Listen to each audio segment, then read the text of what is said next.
Hello, and welcome to Couched in Color with Dr. Alfiee, the show where we work to help heal the minds and hearts of teens, young adults, and parents too. I'm your host, Dr. Alfiee. On Couched in Color, we discuss all things mental health with a primary focus on our young people, as I shared, our teenagers, and our young adults, but where we also try to incorporate the needs of those who love our teens and young adults, namely parents, families, mentors, and communities. Overall, we always are striving for the same thing, to bathe each of our listeners and our viewers in love and light, and always informed by good, culturally relevant science. So let's get to it. One of the things I've mentioned in the past is that each of our shows has a theme, right? And we have a series of shows that fall under one theme. The theme that we're working on for this series is love, L-O-V-E. Why is love important? It's important because it is one of the things that helps protect our young people and give them some of the tools that they need to manage their mental health when things aren't going so well. And so as we progress through this series of shows, we want to make sure that what we're sharing with you is teaching you the ways in which love can support, encompass, surround, and build up our young people so that each of them has the opportunity to live, breathe, work, and progress from a space of optimal mental health. As you watch and listen today, what I want you to take away from this show is that teenagers have unique needs that are very different today than they were when I was a teenager a million years ago, or when some of you may have been teens. And so what we want to communicate to you is just to give you an opportunity to hear from the teenagers themselves, from the mouths of babes, as they say, and to understand a little bit about what are some of their struggles, but not only what are their struggles, what are some of the ways in which they have learned to care for themselves, and what can they teach us as parents and adults in young people's lives to help us do better and do right by them. So before we get into having a conversation with our guests, I want to give you a few statistics. They're a little sobering, but I do feel like they're really important to set the stage for the conversations that we're going to be having and to give parents and adults context for some of the things that our young people are struggling with in terms of their mental health. Research tells us that worldwide, mental illness and substance use problems account for 7.4% of something called DALYs, D-A-L-Y-S. What are DALYs? DALYs are disability adjusted life years. What does that mean in plain English? Well, what that means is that for every year that a person has a particular disability, the negative impacts of that disability cause them to lose a productive year of their life. So in other words, it is the ways in which mental illness and some other things might detract from a person's ability to live their best life, to live well, to thrive, to be healthy, and to strive. And so when we think about DALYs, what we're saying is that they account worldwide, this is people all over the world, for about 7.4% of all the many things that go into detracting from somebody's life. Now, what's important about this for our young people is that young people between the ages of 10 and 29 are more likely than any other age group to be negatively impacted by the DALYs associated with mental illness. To me, that's a big deal because what it demonstrates is that our young people are crunched into the group that are most negatively impacted, right? And that's why we do this show. We want people to understand that there have to be ways that we can support our young people. Okay, so a couple more statistics. When we think about the specific mental illnesses, what I want you to be thinking about and aware of is the proportions or percentages of young people who are impacted by the major mental illnesses. So for instance, when we think about depression, major depressive illness is present in about 15% of our young people between the ages of 11 and 18 in the United States. 15%, that's millions of young people. When we think about ADHD, it's about 14%, attention deficit hyperactivity disorder. And then when we think about general anxiety disorders, which is a number of different disorders, about 7 to 9% of our young people are impacted by these. So when you add all of that up, what we're thinking about and what we're considering and what we're describing is that millions of our young people are struggling. All right. So I don't want to bore you. So we're going to have two more really important statistics that I feel like it's really important for my audience to have because it speaks to two unique populations of young people.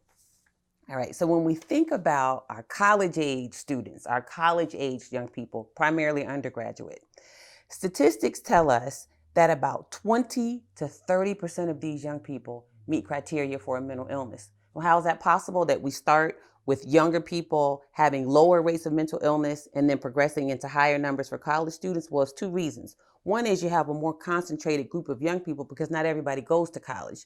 Not everybody needs to go to college. That's one. But two, it's because many mental illnesses first emerge and become diagnosed when young people get to college, right? So it's important to recognize that. Then finally, when we think about really unique, interesting statistics with our young people, particularly our young people in college, research tells us that about 40, yes, I said 40% of young people in college report overusing alcohol. That is a behavioral health concern that many of these young people who are reporting this are aware it's a concern. And many of them feel at a loss as to knowing or figuring out what to do about it. So then our final interesting statistics. One population that we have not talked about yet, but that it's really important to explore, encompasses young people of all races and ethnicities, and that is queer young people and LGBTQ young people. When we look at statistics related to mental health in that population, what we know is that approximately 39%, almost 40% of young people, if you ask them who are LGBTQ about the prior 12 months, 40% of them, 39% of them say that they have considered attempting suicide. To me, that is a very sobering statistic. And all of these statistics speak to how important it is for the conversation about mental illness and mental health awareness to be very broad, to be very open, and to really be at the forefront because so many of our young people are struggling. So that's what we're going to do today. All of these statistics, all of what I've shared with you are really in service to this idea of suggesting that our young people need our love and support. They need us to be open, talking about our own struggles with mental illness as parents and mentors and sponsors in their lives. And so that's what we're going to do today. We're going to have an opportunity to have an open dialogue and conversation with two teenagers whom you're going to meet shortly. And we hope that what you will take from this is understanding that our young people need our love and support, and that you will really begin to understand what some of those stressors are that detract from our young people's mental health, and that can teach you a little bit about how we get to a point of having those disability adjusted life years among our young people. So, Miss Morgan, with two N's, tell us a little bit about things you like to do and things that you're interested in. So I've been playing tennis for going on 6 years, and I just started taking a business introductory course at my school. So I kind of find business interesting. And Okay, great. So tennis, you enjoy playing. You've been playing for a while. You feel like you're any good?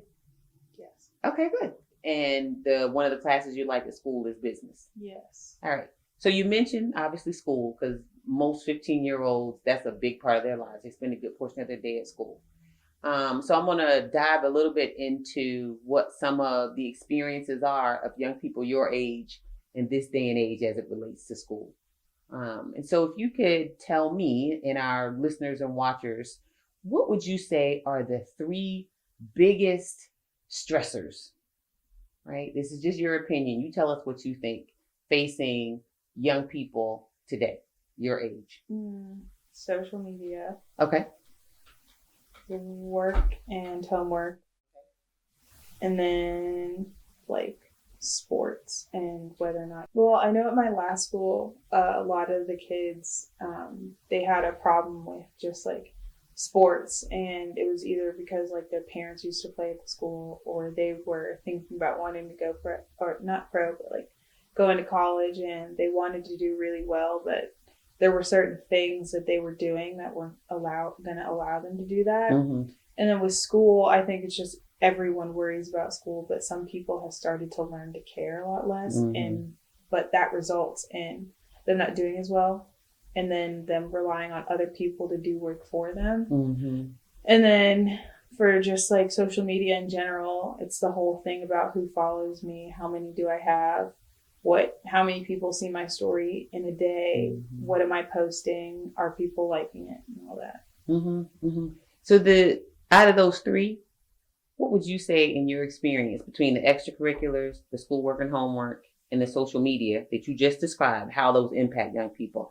Out of those three, would you say there's one that rises above the other two in terms of causing potential mental health problems, causing people to go beyond just stress? Yeah. What would you say that is? Social media. How so? Tell me a little bit about that. Because it's just like everyone is on it now, Mm-hmm. and there's a very few set amount of people that don't have it, Mm-hmm. and that's by choice. Mm-hmm. But it's like now everyone is starting to get it, and then they start to think about what does everyone else have that I don't have on it yet. So yeah. Okay. So that piece about what does everyone else have that I don't have. I've heard this term. Now you tell me it might be old people language now, but you tell me, do young people still call it FOMO? Do you know what FOMO is? Yes. Is that still a thing? I think so. So tell us what's FOMO? Fear of missing out. Okay, fear of missing out. And how does that show up for teenagers? What are they afraid of missing out on? I think it's just like when they see people posting about a party, or they see someone posting about an award that they won or something like that. It makes them think, what am I not doing that hasn't gotten me here yet? Or why wasn't I there? And a lot of people don't really see what goes in behind that, Mm-hmm. because people only see and post what they want to post. Mm-hmm. So when you're looking at it from the perspective of someone just like scrolling through, mm-hmm. you only see what the person behind the picture wants you to see, and not what you're supposed to see, like the whole picture. Okay, that's deep. I'm fascinated by that because I think you're absolutely right. People generally will only post. One of the things I always say, matter of fact, I was tweeting about it, I think, a couple, either last week or the week before. And what I was saying is that nobody ever posts their failures. Do you think that's true? No. I think it's just not many people choose to focus on it. Okay. So they don't focus on their failures. They focus on their successes. There are people out there who post about it. It's just no one wants to see that. Mm-hmm. Or no one chooses to see it because they don't want to see what might happen if they show their failures as well. Okay. So we're probably never going to be in a situation where everybody's saying how they mess up and stuff at times. No. Okay. Because teenagers don't want to see that. No. Okay. What would you say? I'm just curious. And I think that a lot of parents are curious.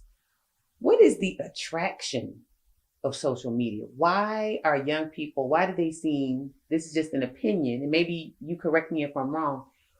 For many of us as older adults, we look at that and we say, we don't understand what's the big deal. What do you think it is about social media that draws kids in? I think it's because we've grown up on it and we've known what it is. So like it just started becoming a thing when we were born. Okay. So we've seen like anyone born from like 2004 mm-hmm. or later. Mm-hmm. Like 2004, I think, is when like Instagram first started. Mm-hmm. So when it first came out, we were all babies, but at the same time, we were born when it's starting to like become to this huge thing that it is now. Yeah. So it's kind of been settled into our brain, like what it is mm-hmm. and how it works. Mm-hmm. And I think everyone just wants to see what can we do on it and how far can we get on it.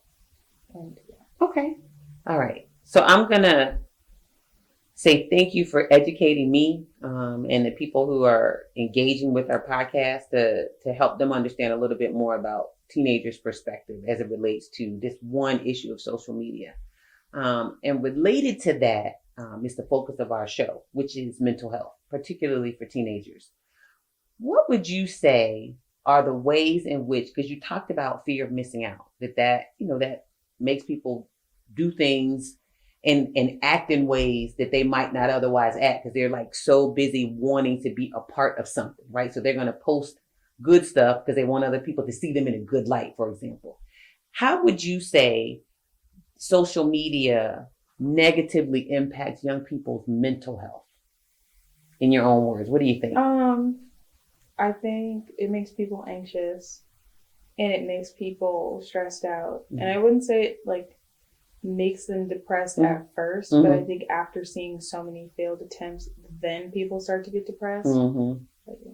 Okay. And would you say that maybe not you personally, because we don't want to talk too much about what your individual experiences are. We really want to stay focused on more globally, like what kinds of things have you seen?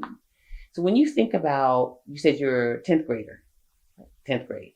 So when you think about all the years that you've been in school, can you think of any incidents or instances or things that you've seen, just observed in your peers, or even maybe celebrities or people in your age group who you follow? Have you seen any things where they have talked about their own mental health on social media? And what kind of things do you remember seeing, if anything? I think I saw this one British YouTuber that I follow. Mm-hmm. She posts about her anxiety and like what it's like comes from. Mm-hmm. So I've seen that, but I don't really know. I've seen one other actress. She posts about like being depressed at one point, mm-hmm. and like it doesn't go away, but she still goes to therapy, and mm-hmm. she's a lot better than she was. Mm-hmm. But there was a point when she was at like probably her lowest low. Mm-hmm. So I don't see it often, but I have seen like 2 or 3 people post about it. What do you think about that? What's your opinion about?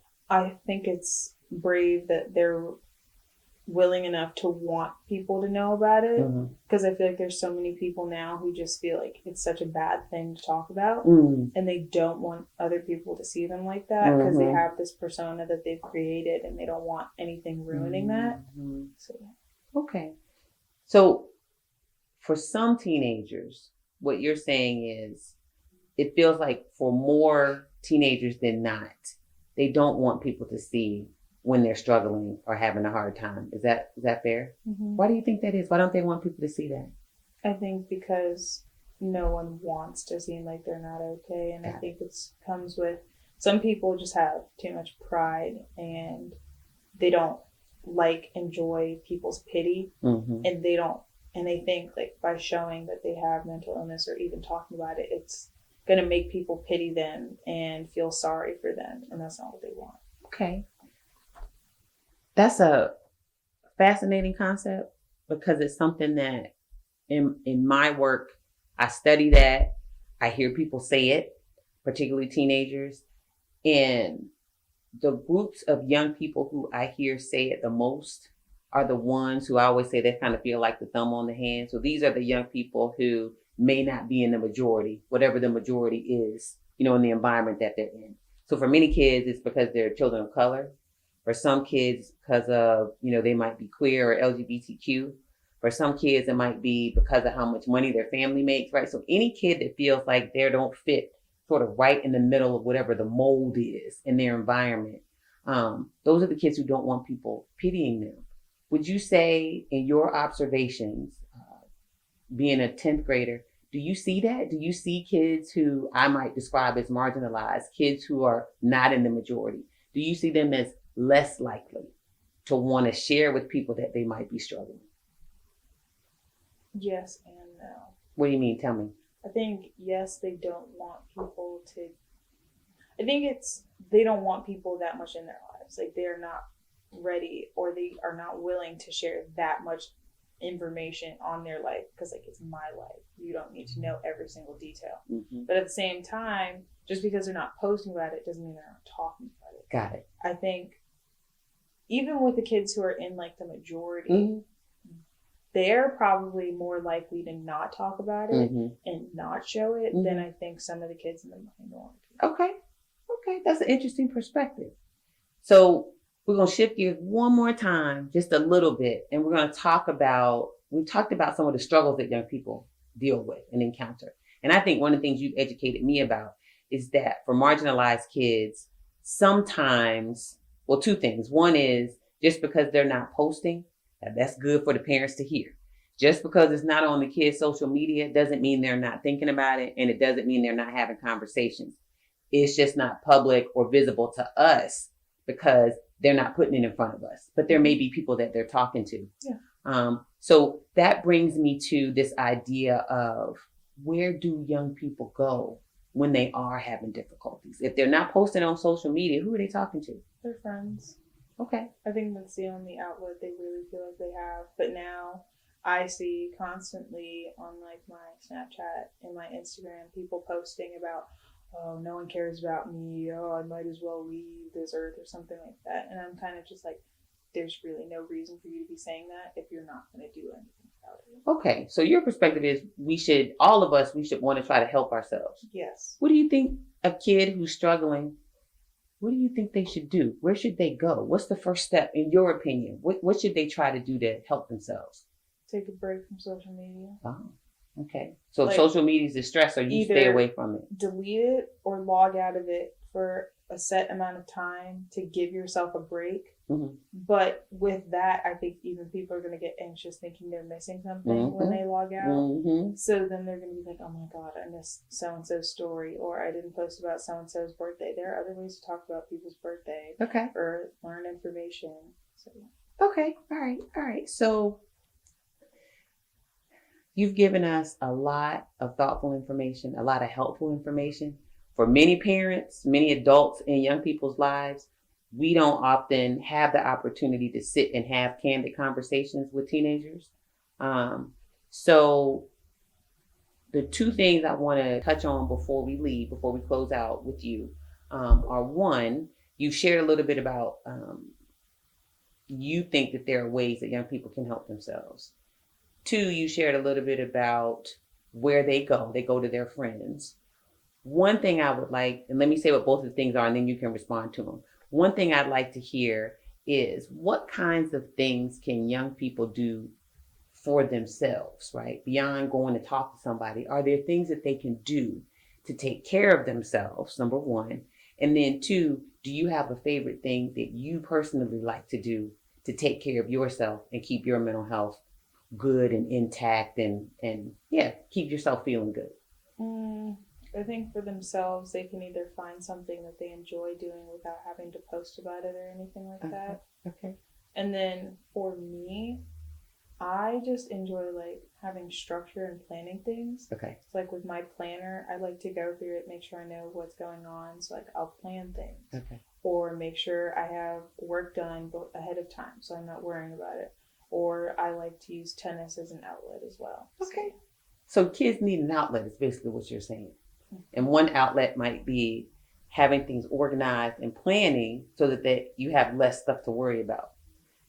Another way to take care of yourself might be finding activities that you enjoy. Mm-hmm. And the final thing you said, the little caveat that I really like, is that you can find things that you like to do as a teenager that you don't have to post about. They can just be things that you do for you and that you love. Mm-hmm. Okay. Now, you just made me think of one more thing. As a parent, what kind of advice would you give parents who want to have conversations with their teenagers but don't necessarily know how to start the conversation? Maybe they're worried, maybe they're concerned, but they don't really know how to approach their teen. What's your opinion about that? I wouldn't say bait them, but I would say like you should not like antagonize them about it, but maybe if you see like there's something going on like in a friend group or with a certain friend and you like, and like you as the parent like that friend, but you know the child is having problems with them, you can like bring up little snippets of what you've gathered over seeing the friendship. Like you can say, oh, remember this time or remember that time, and like make them remember stuff. And then once they start remembering and they're still like feeling a certain way about that person or they're having trouble with it, then they might come to you and they might be like, oh, well, you remember how you were telling me about all these memories you have? Like, I don't really feel that way anymore. And then that might get them to tell you. Or you can just like, I know like not for everyone, going to a child themselves and just saying, look, something's wrong. I know it is. Like, what is it? Tell me. Like, that may not work for everyone, but for some people it works because they like can't handle the pressure of like lying to their parents.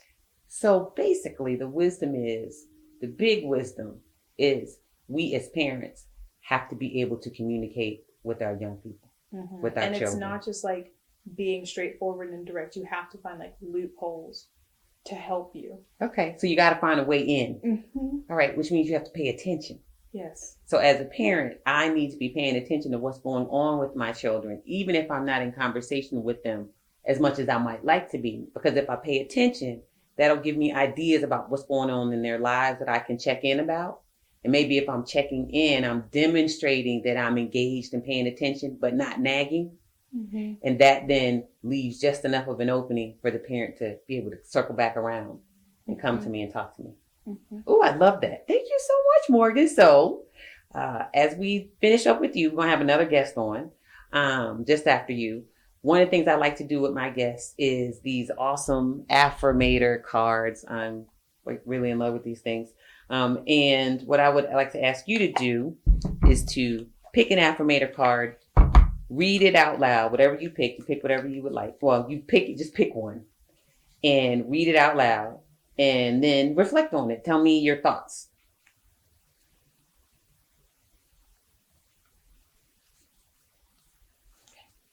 You want to read it out loud for us? I got a bonus card. Okay. Nature.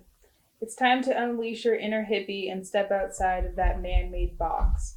Take a walk in the woods, smell those flowers, hug some trees. You might think you're being ironic, like, look at me, I'm being all tree huggery and stuff. But you'll find that even those trees will hug you back. Trees come from a time before irony, and their earnestness is impervious to our jaded humor. If that doesn't make you want to hug them even more, well, I guess you're a robot. What do you think? You have any thoughts? I think it's interesting. I don't fully understand it, but it's fine. Okay. All right. So that's your final word is interesting. Mm-hmm. Not completely understandable, but it's interesting. Yes. Okay.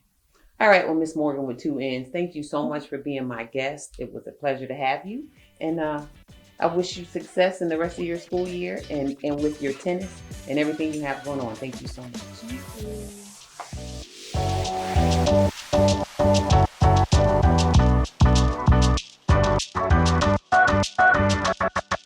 I want to welcome my second guest for today. This is Miles with a Y. And Miles, I'm just really happy that you agreed to be here. Very thankful because getting the perspective of young men is very important to me, and something that I think a lot of us as parents, we don't get to hear from our, me, I say young brothers. We don't get to hear from our young brothers too often. So as a young man of color, I'm just really glad that you agreed to join us today. So would you mind telling us just a little bit about yourself, whatever you feel comfortable sharing? My name is Miles Noble. I'm in the 8th grade, and I really like basketball, I guess. You really like basketball? Okay. All right. So thank you for being here, like I said. So let's start a little bit with, as an 8th grader, that's middle school. Yeah. Would you say, start real easy, yes or no, would you say that middle schoolers have stress? Yes.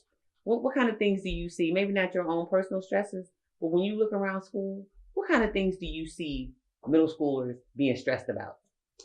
Like personal problems, family problems. Sometimes we had in health class today, we had our SRO, school resource officer, and one of our substance abuse counselors come into our health class and talk about the APS substance abuse policy. And a bunch of kids, like when she asked, have you been affected by or have known someone who's been affected by drug use? And lots of kids raise their hands. And I think that's where some sort of stress comes from. I think that's why you see a bunch of kids juuling and vaping right now. Because they might think it's like a way to cope with that stress, and it takes their mind off of stuff. So I'm sorry if I look incredulous, but juuling and vaping in middle school? Yeah. I'm not going to say any names. But of course. One person did what was caught vaping in a bathroom at our school.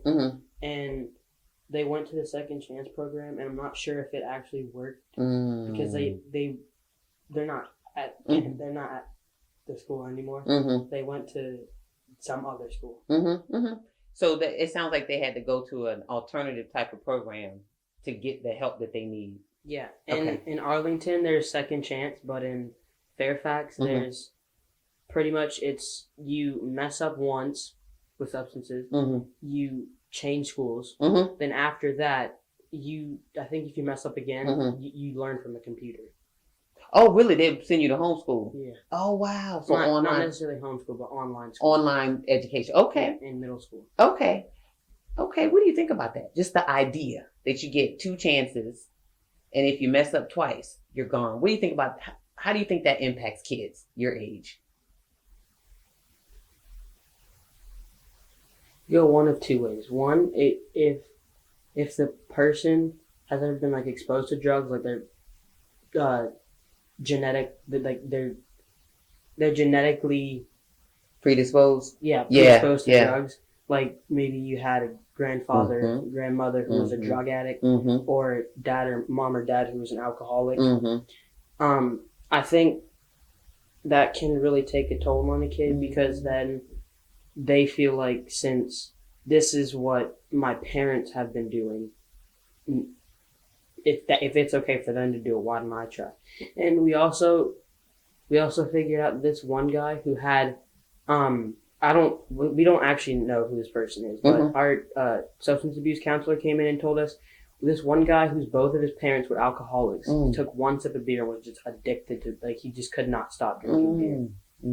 So he became an alcoholic. Mm-hmm. So what you're talking about is the genetic predisposition or the hereditary traits that some people carry that make them more prone to developing a problem with substances or to developing an addiction. So it sounds like you are learning a lot about that kind of stuff in middle school, which is good, right? We want you all to be aware.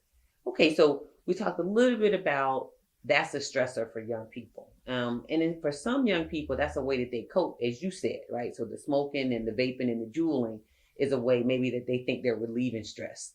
Would you say, or what would you say? You said family problems are an issue for some young people. Would you say that you observe in your school or talking with some of your friends, would you say that bullying is a problem at all in middle school? Not really. A No? lot of the times, I feel like bullying was a lot more harsh in elementary school. Okay. But now in middle school, it's just people grew up, they matured. So now it's just like, if you get like called something, it's by your friends, it's a joke. You take it as a joke. Okay. It's just second nature. Like they're joking because they say it like, and they follow it up with a laugh or something. But it's not. I really feel like bullying's a problem anymore. Okay. All right. Well, that's good. So maybe your school's doing something right. And maybe it's the kids. Yeah. They just grew up some and they don't do that kind of stuff anymore. All right. So the focus of this show is about mental health. And we're really interested in all things mental health related to teenagers and young adults, like college students. So if I were to ask you at your school, you don't need to name your school, but do you, in the 3 years that you've been there, has anyone come and talked to you in your classroom? Have y'all had assemblies or done anything like that where you talk about mental health issues and mental illness in teenagers? Not really. Okay. All right. Would you say that you've seen kids or yeah. Would you say you've seen kids or observed young people in your school with mental health problems? I'd say something close to mental health problems, like Okay. abusing drugs for some reason. Okay. So I haven't really seen anybody with like something, because no. Okay. All right. Do you think that kids your age at your school or just your age in general, do you think they would know what a mental health problem or a mental illness looked like if they saw it in a teenager? I don't think so. Okay. So I'm just not used to it. Okay, so it's not something that they're around or that has been presented to them. No. All right. So if it's not happening where they're getting educated about it in school, I just want you to speculate a little bit, just sort of guess. Like think hypothetically. if a kid was having a mental health problem, like, well, make up an imaginary friend. So if one of your friends, think about your friend circle, and let's add a little imaginary friend in there. If that kid, this imaginary friend, had a mental health problem, do you think that that kid would feel comfortable coming to anybody in your circle and saying, I'm struggling with this thing, depression or Probably anxiety? not. Probably not. I don't, because I feel like friends now, it's just more like you talk to them about school, sports, Mm-hmm. like not like personal problems, Mm-hmm. but like personal stuff, Mm-hmm. but not like something like I feel like you wouldn't really if something was like let's say one of your family members like you heard about them abusing drugs and Mm-hmm. they died because of it. Mm-hmm. I don't think anyone in middle school right now would just go to their friend group and just talk about it Openly. yeah, Okay. because I feel like they don't know how they're gonna react. Mm-hmm. So you don't know what kind of response you're gonna get from people. Do you think somebody might be ashamed to talk to their friends about this kind of stuff? Probably. Yeah.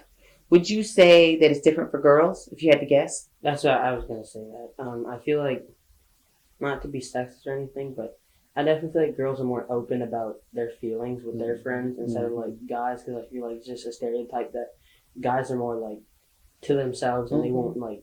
It's like that thing where you hear like if it's not like if like a guy's like has a sickness, if it's not killing you, don't go to the doctor. Like you go last minute, like you won't tell somebody about that. I personally, I don't feel comfortable talking to my friends about that. Okay, I understand. So I guess it just makes me think, what can you guess or speculate a little bit about what can we do to help boys, right? Because we know that boys have mental health problems just like girls do, right? So they're not immune from being exposed to like what we call generalized anxiety disorder. That's just where people just worry about everything. Like it's like I tell kids, like from Winnie the Pooh, it's like Piglet, right? He's just like, you know what I mean? And so guys go through that. Guys go through having depression. Guys go through things like being exposed to traumatic things, like maybe being in a car accident, or I don't know, maybe their parents go through a really rough divorce, and you know what I mean? And so if boys are exposed to those things, but boys don't really talk about those kinds of things, what do? Guys definitely won't be the first ones to talk about their feelings, and I know this from experience because but I'm not gonna talk to. If I'm feeling some sort of way, I'm not gonna talk to anybody. What I do is I kind of just get mad at the world for something that is probably my fault, and then I take my anger out on other people. I shouldn't do that, but that's what I do. And if I talk to someone, it's not going to go well because I'll just get mad at them for not understanding what's wrong, even though I'm not giving them the time to understand what's wrong. So, yeah. Yeah. Oh, wow. I appreciate you being open enough and brave enough to share that. And what I think, they have this old saying, like if you complain about something to a company, one person complaining represents like thousands of people who feel the same way, but they're just not willing to say it, right? And so I think what you're doing is something similar. You're one kid, one teenager, but I think what you're describing reflects the experience of lots of boys your age. And so it reminds me of some of the initiatives that I've seen on television. I just saw this great story about this brother, and you tell me what you think about this. He goes to barbershops. He's African American. So he goes to African American barbershops in the South, and he has conversations in the barbershop teaching men to talk about their feelings. That's one example. There's another one. There's this man named Jason Wilson.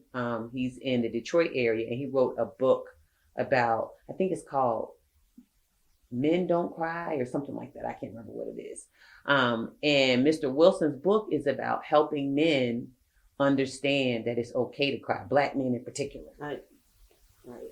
Since you're talking about like, I definitely feel like guys' feelings will be a lot stronger. So it's kind of like, this is a weird like something to relate to. It's kind of like drugs in some sense. Yeah. Like if a guy gets angry about something, it's Yes. gonna be like it's like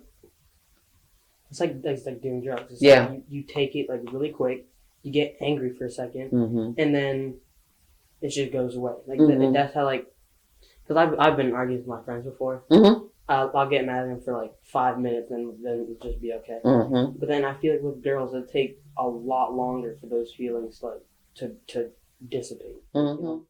So do you think that boys, like what you're just describing, when they have those kind of intense emotions, do they just feel the emotion and then it's gone and it just goes away? Or do you feel like they just stop thinking about it, but it's Stop not thinking really about it. gone? Stop thinking about it. So maybe it'll come I do out in that. other ways. I do that. Okay.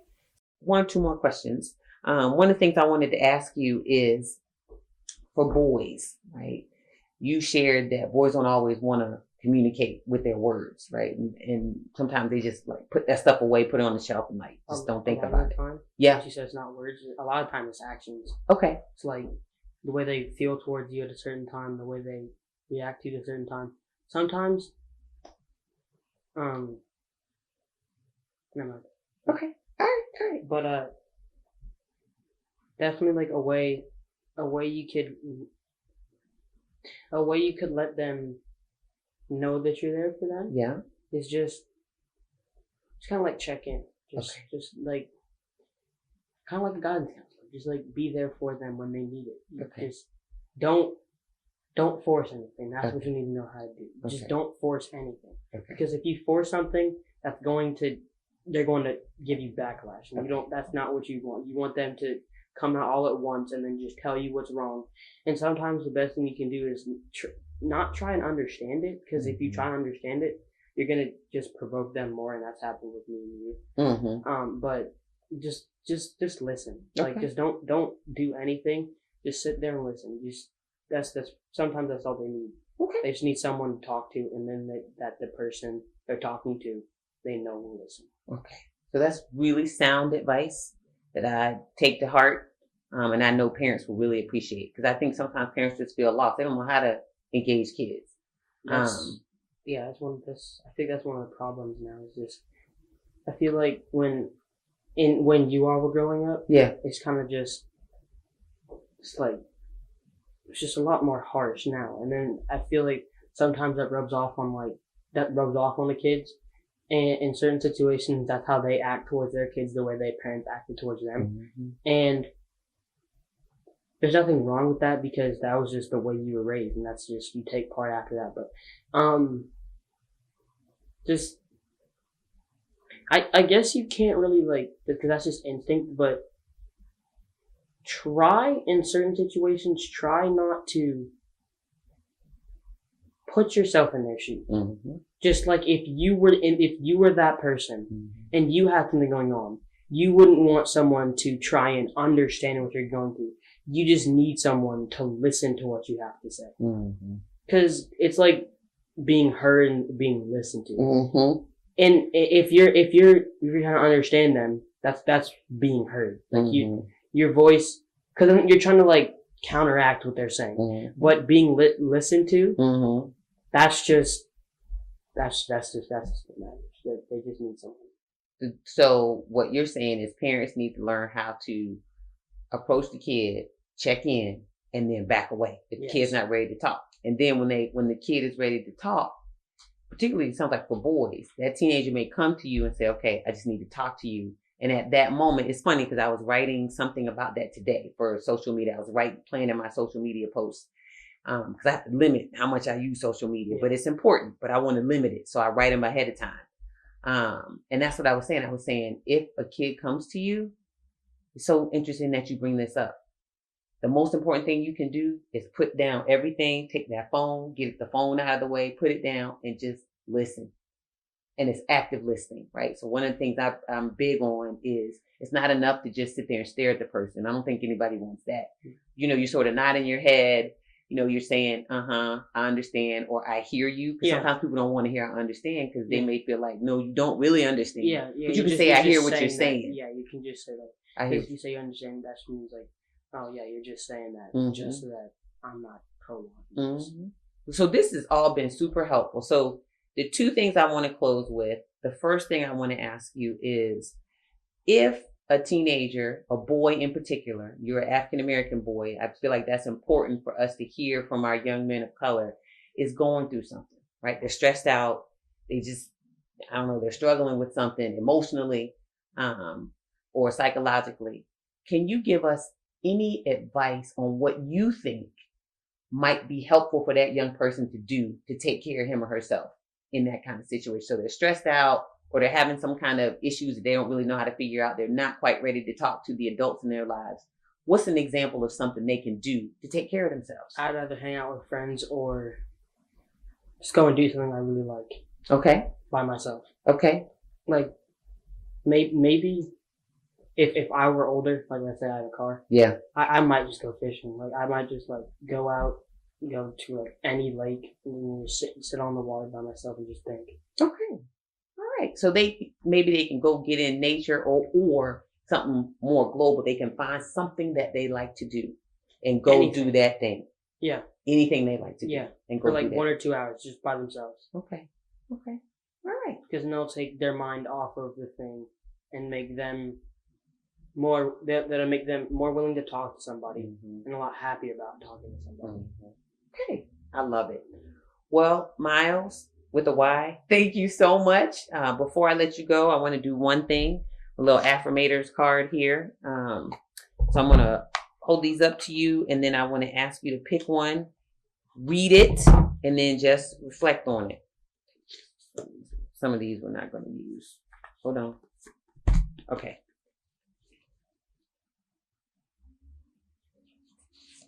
All right. Read it out loud for us. Positive thinking. In the garden of my mind, I water the good thoughts and weed out the bad ones.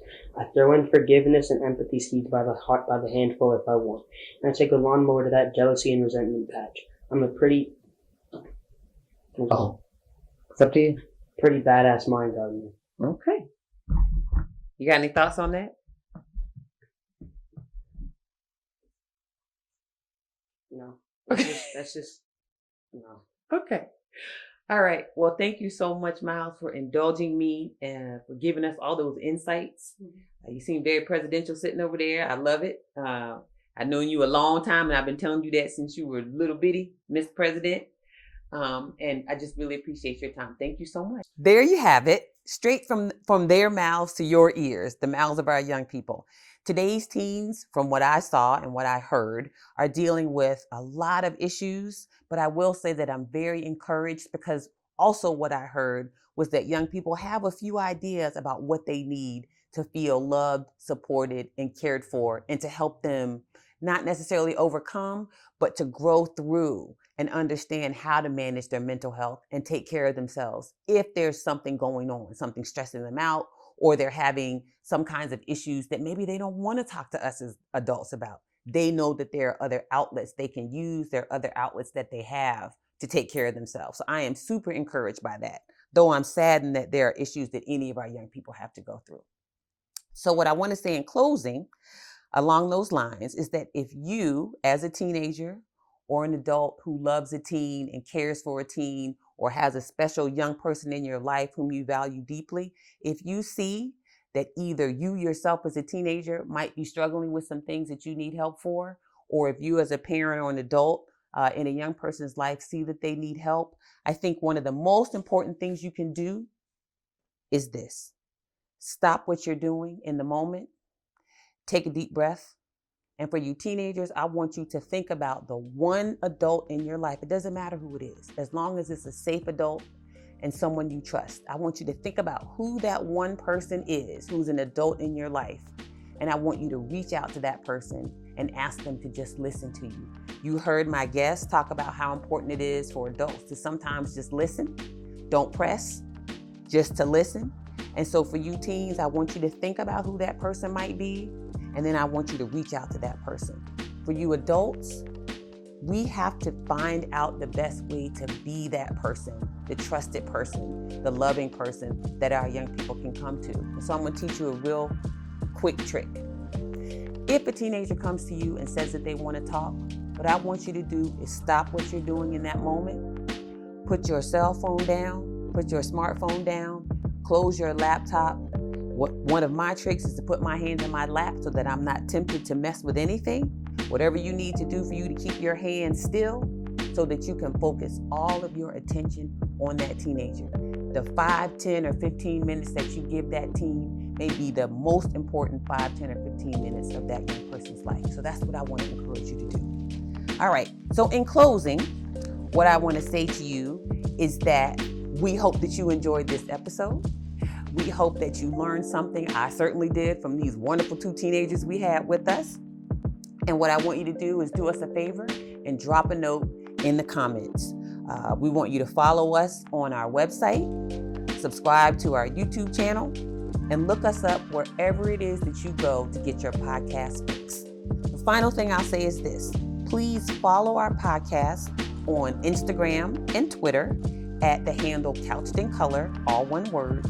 And please, if you would, also follow me on Instagram and Twitter at the handle Dr. Alfiee. So in closing, I'm going to wish you what I always wish everyone, lots of love and light, and hopefully it's always informed by good, culturally relevant science. Take care.